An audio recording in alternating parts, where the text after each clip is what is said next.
Hey guys, it's me Soda. Welcome back to another video. Today I just wanted to make kind of a little bit of a sit down and chat video. I just want to talk about some things going on, some things that's been happening lately, some stressful things about Toby. He got sick recently. As you can see, he's fine now.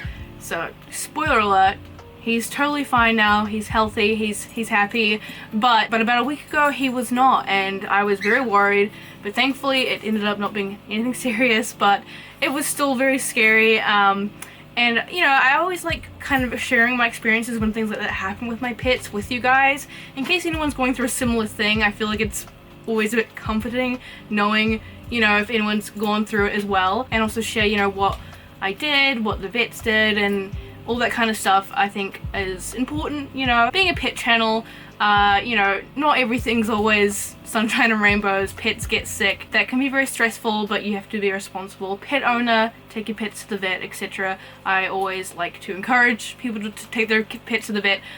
So I feel like it's important for me to talk about it when that happens to me. But also I just want to talk about some just other life stuff.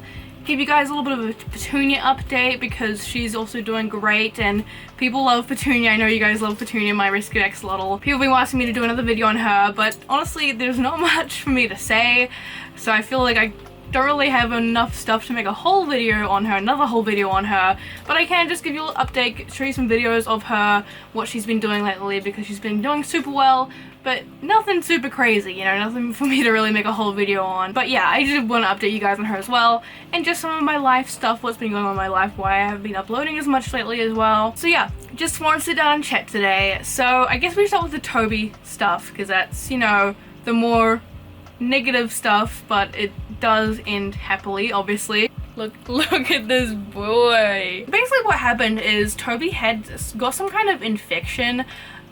We actually still don't like 100% know. When I say we, I mean me and the vets don't 100% know what it was or what caused it, but the main thing that, you know, the vets think it was an infection. And basically it started with just one night. I noticed he was acting a little bit weird. He was like hiding under the table for some reason.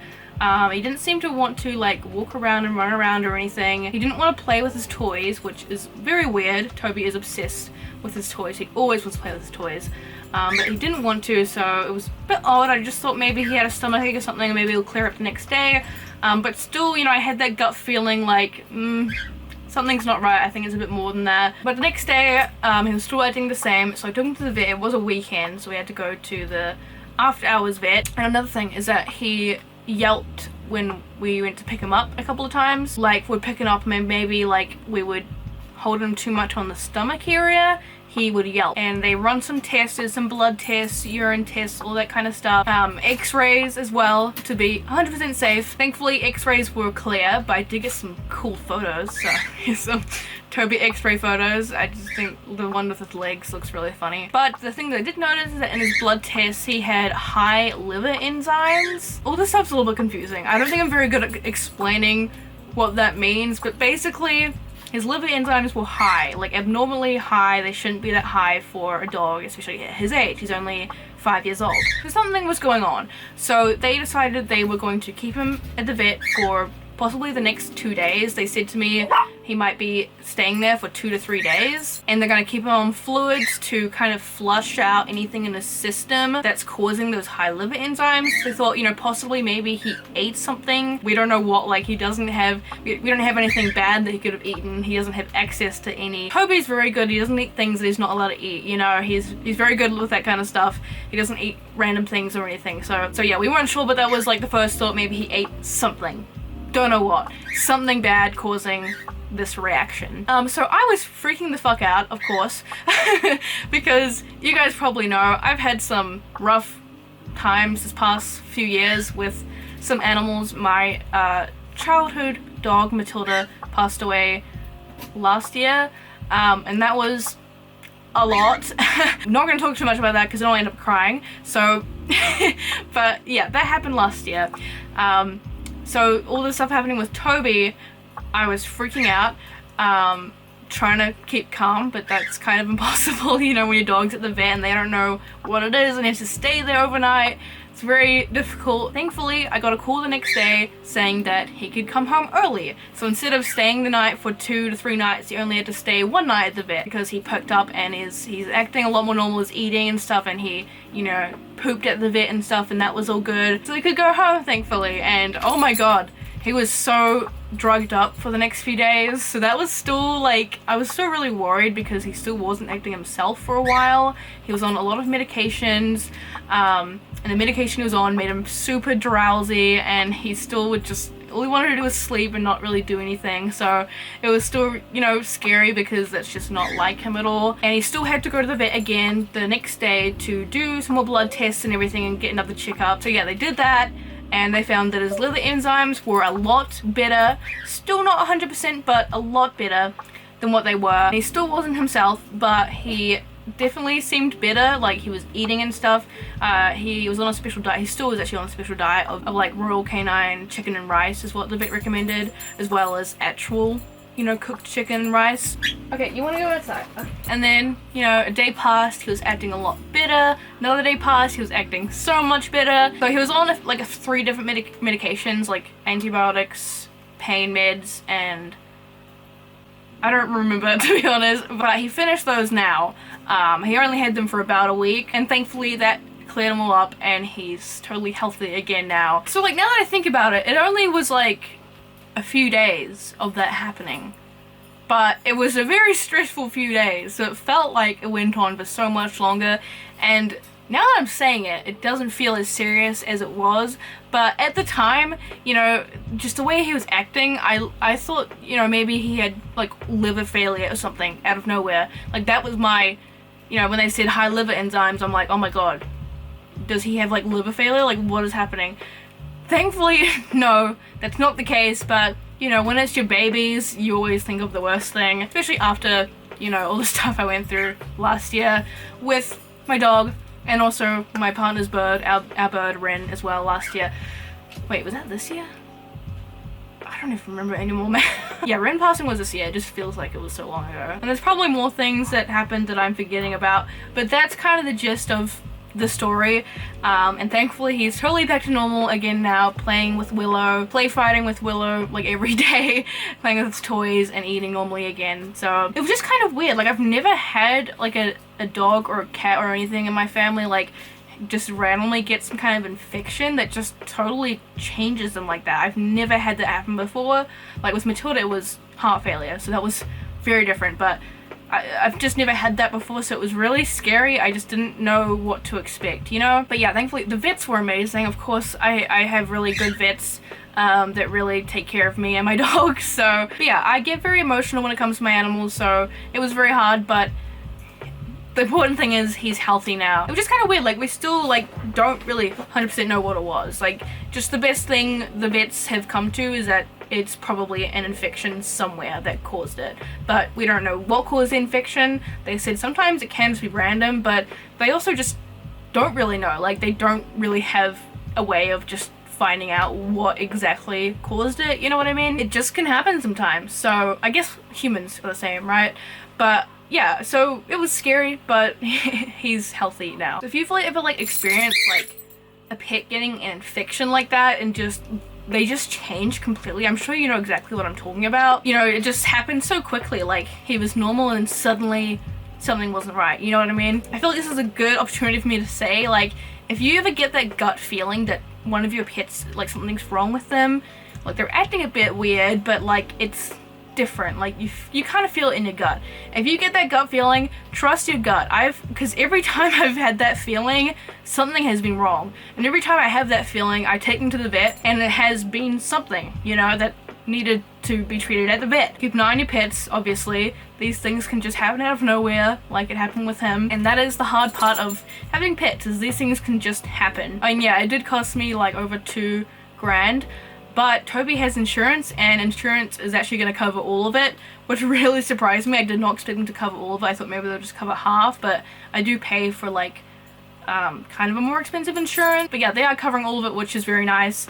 So if you can get insurance for your pet, I also would recommend it. Some animals can't get it. I think it's only like dogs, cats, maybe like rabbits and horses. Also, it might depend on your country. Maybe America does more animals, but here in New Zealand, I think it's just dogs and cats and maybe rabbits and horses, but I could be wrong. Maybe it's just dogs and cats. But yeah, it definitely helps for like situations like this where something random happens, you know? Also, the vet, can you see like his butt looks kind of funny right now?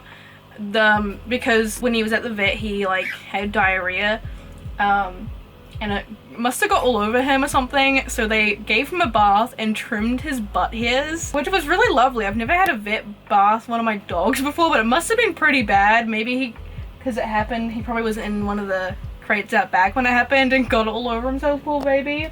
But they cleaned him up, so that was really lovely. He smelled so good when he got back too. But probably quite traumatic for him though, having being bathed by random people. But so yeah, that was that.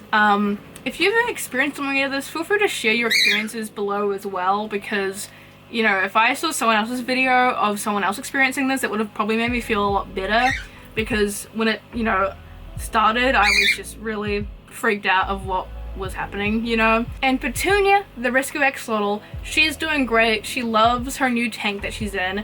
If you haven't seen the update video on her, watch that first though, because that's got a lot more info in it. But yeah, she's swimming around right now. Yeah, she actually swims around now, like at this time of day. Usually when it's evening, she starts swimming around, which is really cool to see. Axolotls aren't super active animals, but usually they're active like during the night and stuff, and she definitely gets very active at night now, which is very cool to see.